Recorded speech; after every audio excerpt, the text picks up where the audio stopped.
할렐루야. 네, 안녕하세요. 네, 월요일입니다. 오늘도 하나님 말씀을 잠시 읽어보고 그 내용이 무엇인지 한번 생각해보고 깨달으면서 오늘 하루 저와 우리 사랑하는 성도님 가정 가운데, 생활 가운데 하나님의 그 뜻 가운데로 살아가시는 저와 여러분이 되기를 같이 기도하겠습니다. 하나님 말씀 함께 보겠습니다. 사무엘상 12장 16절에서 25절까지의 말씀입니다. 너희는 이제 가만히 서서 여호와께서 너희 목전에서 행하시는 이 큰 일을 보라. 오늘은 밀 베는 때가 아니냐. 내가 여호와께 아뢰리니 여호와께서 우레와 비를 보내사 너희가 왕을 구한 일 곧 여호와의 목전에서 범한 죄악이 큼을 너희에게 밝히 알게 하시리라. 이에 사무엘이 여호와께 아뢰매 여호와께서 그날에 우레와 비를 보내시니 모든 백성이 여호와 사무엘을 크게 두려워하니라. 모든 백성이 사무엘에게 이르되 당신의 종들을 위하여 당신의 하나님 여호와께 기도하여 우리가 죽지 않게 하소서. 우리가 우리의 모든 죄의 왕을 구하는 악을 더하였나이다. 사무엘이 백성에 이르되 두려워하지 말라. 너희가 과연 이 모든 악을 행하였으나 여호와를 따르는 데서 돌아서지 말고 오직 너희의 마음을 다하여 여호와를 섬기라. 돌아서서 유익하게도 못하며 구원하지도 못하는 헛된 것을 따르지 말라. 그들은 헛되니라. 여호와께서는 너희를 자기 백성으로 삼으신 것을 기뻐하셨으므로 여호와께서 그의 크신 이름을 위해서라도 자기 백성을 버리지 아니하실 것이요 나는 너희를 위하여 기도하기를 쉬는 죄를 여호와 앞에 결단코 범하지 아니하고 선하고 의로운 길을 너희에게 가르칠 것인즉 너희는 여호와께서 너희를 위하여 행하신 이 그 큰 일을 생각하여 오직 그를 경외하며 너희 마음을 다하여 진실이 섬기라. 만일 너희가 여전히 악을 행하면 너희와 너희 왕이 다 멸망하리라. 아멘. 오늘 본문의 이야기들은 사무엘이 거의 유언과 같이 이스라엘 백성들에게 하고 있는 이야기들입니다. 근데 때가 어느 때냐면 지금 이제 추수할 때입니다. 밀을 추수할 때인데 사무엘이 백성들에게 거의 엄포를 놓습니다. 하나님께 내가 기도해서 아래서 우레와 비를 내리게 하겠다라고 이야기합니다. 그 이유는 사무엘이 이렇게 말한 이유는 오늘 본문에도 보면 17절에 마지막에 죄악이 큼을 너희에게 밝히 알게 하리라. 너희 죄가 크다라는 것을 너희가 알고 깨닫게 한다라는 내용입니다. 그 큰 죄가 무엇이냐면 너희가 왕을 구한 일, 그것도 하나님의 여호와의 목전, 하나님의 눈앞에서 너희가 왕을 구한 것. 너희들은 왕이 필요 없는 민족이고 나라인데 감히 왕을 구했고 그에 따라서 하나님께서도 왕을 결국엔 줬다라는 이미 지금 사울 왕이 등극이 돼 있는 상황인 거죠. 이래서 하나님께서 사무엘의 기도를 듣습니다. 그러면서 그들이 이스라엘 백성들이 두렵고 떨린 마음으로 다시 사무엘을 찾아갑니다. 제발 살려달라고. 우리가 우리의 모든 죄의 왕을 구하는 악을 더하였나이다라고 사무엘 앞에 고백합니다. 죄를 지었을 뿐만 아니라 왕까지도 그들이 왕을 구했었던 것을 사무엘상에서는 이렇게 밝히죠. 너희 나라들과 같이, 즉 주변의 다른 나라들과 같이 우리도 내 눈 앞에서, 내 목전 앞에서 우리를 지키는 왕을 달라라고 합니다. 물론 이 말에 사무엘도 그리고 하나님도 안 된다라고 이야기를 했지만 결국에는 하나님께서 이스라엘 백성들의 그 떼쓰는 것에 수긍을 합니다.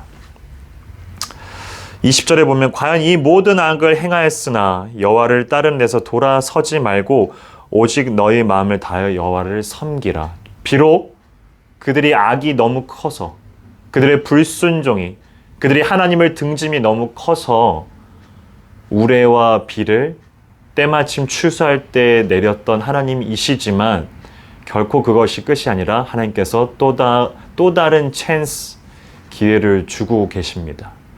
그것이 어떻게 이루어지냐면 오늘 본문 마지막까지 그 내용들이 이루어지는데 22절, 23절, 24절의 내용들이 그것이 되어 있습니다. 어떻게 되냐면 22절에 여호와께서 너희를 자기 백성으로 삼으신 것을 기뻐하셨으므로 여호와께서 그의 크신 이름 위해서라도 자기 백성을 버리지 아니하실 것이요.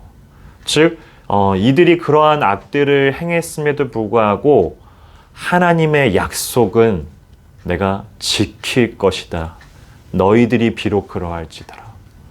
그리고 23절에는 나는 너희를 위하여 기도하기를 쉬는 죄를 여호와 앞에 결단코 범죄지 아니하고 의로운 길로 너희에게 가르칠 것이다. 사무엘이 백성들에게 얘기합니다. 즉 백성들에게 지금 필요한 것은 정치적인 지도자가 아니라 가르침이 아니라 영적인 가르침, 하나님의 말씀이라고서 사무엘이 사사인 그들의 영적인 지도자인 사무엘이 그들에게 얘기하는 겁니다. 너희들이 필요한 것은 영적인 지도자다라고. 그리고 24절에 보면 너희는 여호와께서 너희를 위하여 행하신 그 큰 일을 생각하여 오직 그를 경외하며 진실하게 섬기라. 즉 이제 이런 것을 알았더라면 너희의 그런 조건과 너희가 행했었던 것들, 지금 너희가 행하고 있는 그런 모든 것 가운데 비록 그러할지라도 하나님께서 약속하신 바를 이행하실 거고 실행하실 거며 그리고 너희들에게는 영적인 지도자가 필요할 뿐만 아니라 그것을 따라 살아나가야 되는 영적인 그 신앙의 책임 또한 있다라고서 이 세 절에 의해서 가르침을 하고 있는 겁니다. 어떤 면에서는 책망이겠죠. 그리고 마지막 25절이 만일 너희가 여전히 악을 행하면 너희와 너희 왕이 다 멸망하리라. 경고도 잊지 않고 합니다. 왜요? 이 이스라엘 백성들은 거의 아담과 이브 그 시절부터 줄기차게도 하나님을 거역했었던, 하나님을 등졌었던, 비단 그들만이 아니라 우리들의 본성 가운데는 늘 하나님과 멀어지려는 이 본성의 꿈틀거림들이 늘 있다라는 것을 알기 때문에 사무엘이 마지막에 경고도 잊지 않죠. 이 22절부터 25절까지의 내용을 바라보면 마치 이쪽을 반을 쫙 잘라서 이쪽으로 넘어오면 하나님께서 복을 줄 거고 이쪽으로 넘어가면 하나님께서 벌하실 것이다 라는 어떤 그 흑백 논리가 이중적인 잣대로 바라보게 되는 그런 부분들이 있어요. 하지만 기독교가 말하고 싶은 것은 물론 그 부분이 포함이 되어 있지만 하나님이 정작 말씀하고 싶은 바들은 잘 따라오고 있니? 그러면 내가 상 줄게. 사탕, 초콜릿. 그리고 못 따라가고 있니? 내가 맴매한다. 뭐 채찍질. 이런 부분들로만 그 깊이를 이해하기에는 부족함이 참 많습니다. 기독교가 가지고 있는 그 흑백 논리가 아니라 하나님이 정작 이러한 것을 들어서 말씀하시고자 하는 부분들을 우리가 깊게 생각해 봐야 될 것 같아요. 그것이 오늘 여러 성경 전체적인 부분에 있는데 사실 오늘 읽었었던 22절부터 25절의 내용은 성경 전체적인 부분에 늘 존재하고 있는 이야기이기도 합니다. 근데 이것에 대한 깊은 뜻 또한 성경 전체적으로 내포되어 있는 내용들인데 그 중에서 하나를 들어보자면 신명기 8장입니다. 19절에서 20절인데요. 내가 만일 내 하나님 여호와를 잊어버리고 다른 신들을 따라 그들을 섬기며 그들에게 절하면 내가 너희에게 증거하노니 너희가 반드시 멸망할 것이라. 20절 여호와께서 너희 앞에서 멸망시키신 민족들 같이 너희도 멸망하리니 이는 너희가 너희 하나님 여호와의 소리를 청종하지 아니함이니라. 지금 이 멸망이란 단어를 무시무시한 단어죠. 죽음이라는 단어인데 죽여버리겠다라는 얘기죠. 근데 그 조건이 무엇이냐면 19절에 나와 있는 대로 여호와를 잊어버리고 다른 신들을 따라 그들처럼 섬기고 있으면 내가 멸망하게 할 것이다라는 얘기입니다. 즉 이방 민족들을 이야기를 하고 있는 겁니다. 이방 민족들이 누구죠? 하나님을 모르는 자들입니다. 그들처럼 오늘 사무엘상에 나와 있는 그 이스라엘 백성들도 결국에는 왕을 요구했던 것이 이방 민족들처럼 우리도 왕을 달라고 했었죠. 이들의 숱하게 기독교의 역사 가운데 성경에서 흐르고 있고 신약시대 그 이후에도 흐르고 있는 많은 숱한, 오늘날까지도 저는 끝나지 않았다고 보는데, 그 숱한 내용들이 뭐냐면 계속해서 하나님만으로 되는 것이 아니라 하나님 아닌 것으로도 채워야 되지 않을까라는 생각들을 한다라는 거죠. 다른 신들을 섬겼던 그들처럼 너희들이 하나님을 모르는 그 이방 민족들처럼 그렇게 하나님을 모른 채를 한다라면 멸망이다라고 얘기를 하는 겁니다. 즉 이것을 돌려 얘기해 보면 하나님을 아는 너희들은 하나님을 아는 대로 행하고 살아가라는 얘기죠. 결단코 멸망의 끈으로 잡아서 너희들을 그곳에 던져내리라라는 그 뜻이 아니라고 저는 생각합니다. 성경 전체에 나와 있는 포도나무의 그 가지 달린, 포도나무의 그 큰 틀이 있는데 가지로서 떨어져 나버리면 그냥 그 생명을 잃어버리는 거잖아요. 생명 가운데로 들어와야, 나와 연결이 돼야 멸망치 않고 함께 거한다라는 그 뜻입니다.